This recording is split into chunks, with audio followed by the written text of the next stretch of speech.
35 films, Martin, that's quite a legacy. You've created a lot of candles to shed light on the religious and spiritual practices of the American public. But I have to ask you, what prompted your decision to make films on religious themes in the first place? How did you start on this particular journey? Well, on a professional level, I have one degree in religious studies. I studied religion formally in school, and then I have one degree in film and television making. So I always wanted to put those together, and I've told the story to you many times, but and this is what I've loved to do now for the last 40 years. And when we go, my wife and I, we go into bookstores, which are few and far between. We go into a bookstore, we go in holding hands. She goes off to business and technology. That's what she teaches on the university level. I go over to religion and history and philosophy, and we meet at the cash register. And whoever has the most books pays. That's how we do it.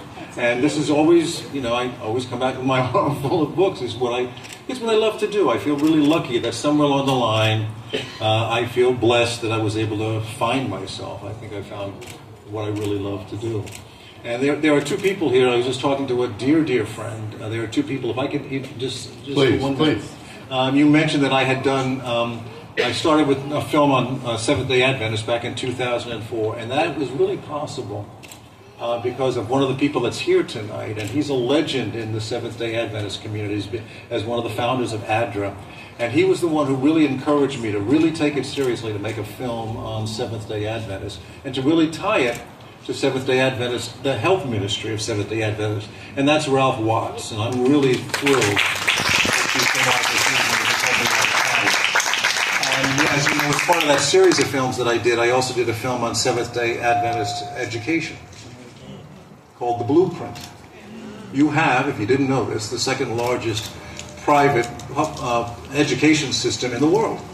And that was made possible through the encouragement and I think the leadership of Alyssa Keto, who is, I think, really one of the pioneers in Adventist education. And she's come out this evening with her husband, Dan. So thank you guys.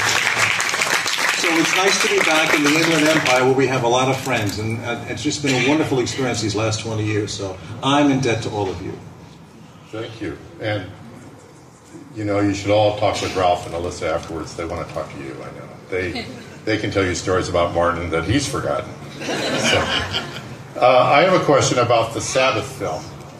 When you took that topic to PBS and said, I want to do a 2-hour film on Sabbath, that's a little different than your other films have been.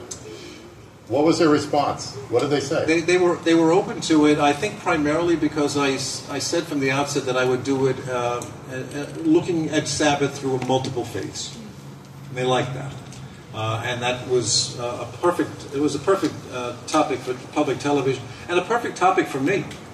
I mean, I don't hide the fact that I make these films because this is what I'm interested in. I need it, or I need to explore this at a deeper level.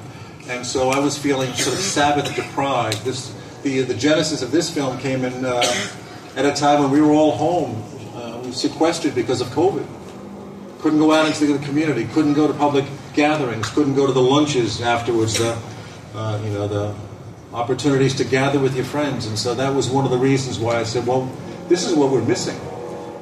And that was sort of the combination of that and my own sense of this is where we have to be thinking about this. And this is what, in some ways, I think America's missing. There's a wonderful sociologist whose name is Robert Putnam, wrote a wonderful book called Bowling Alone, about the notion that America is beginning to deteriorate because it does no longer come together in community. He's the example of bowling. But it's really true. I mean, churches have created the foundation for how we gather in so many different dimensions. And that was taken away from us during the COVID period. And so I thought, Sabbath is the sort of the clarion call. When we get back into this, this is what we have to remember. That, and plus the film that I had done before this was a film called on Rabbi Abraham Joshua Heschel. And I want to pay tribute to Heschel. I never got, obviously, to meet Abraham Heschel, but I'm a very good friend of his daughter.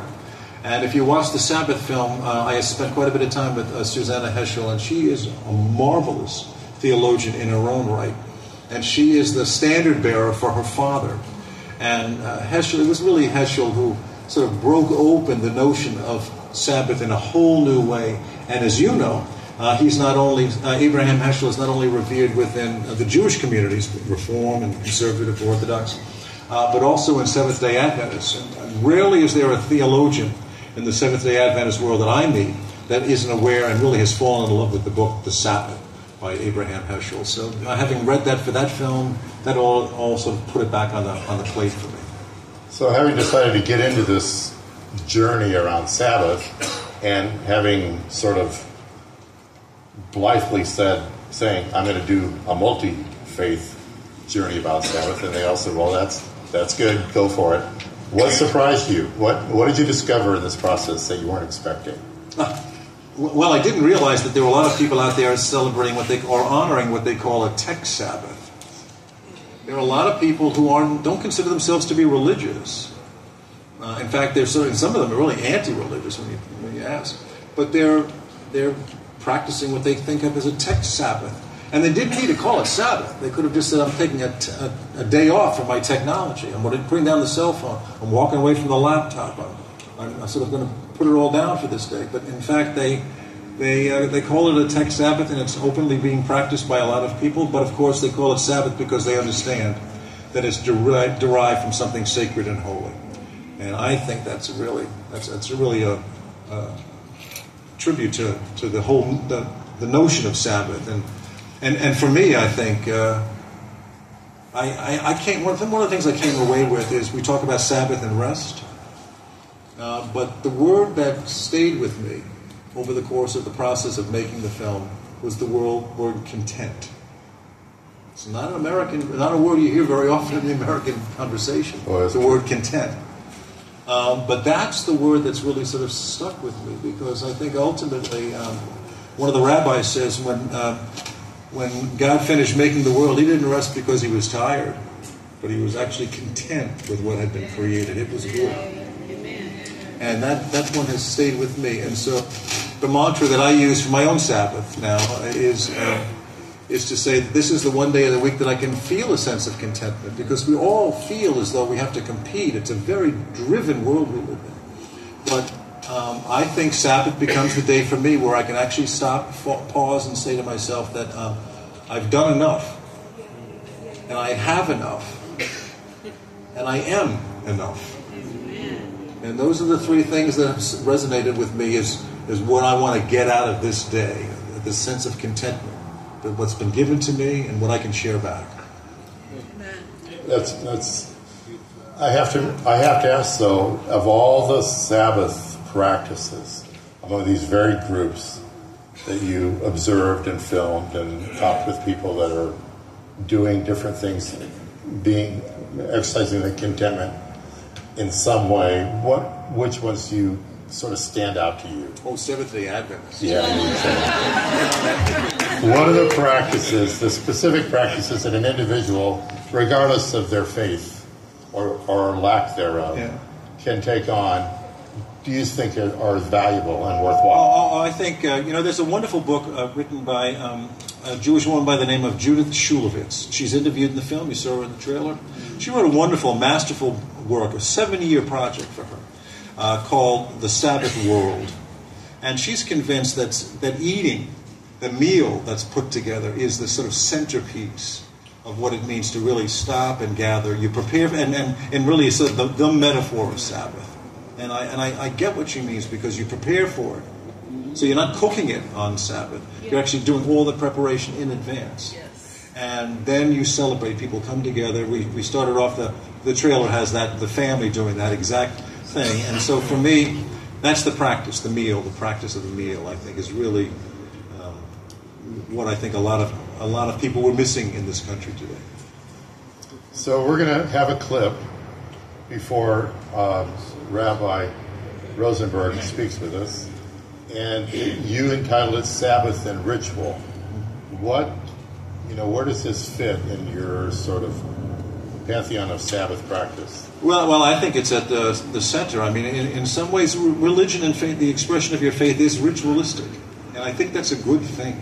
I think it puts us on a schedule, and it allows us to sort of prepare for it and think in advance, make sure that we're ready for the moment. To me, I was privileged to be part of Shabbat dinners in a number of different people's homes, and it's just being with people who are navigating their way to God the same way I'm trying to navigate my way through all of this to God is just, it does the soul good. It just does. And I felt honored to be with them, to break bread together.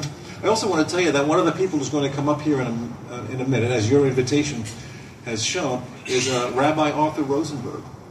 And I want you to give him a big welcome when he comes up, because he's a dear friend. We go back 10 years. He was in a film that I had done on chaplains. I don't know if anybody saw that, but we did a film a number of years ago about chaplains, which is just a wonderful way to express your tradition in the midst of people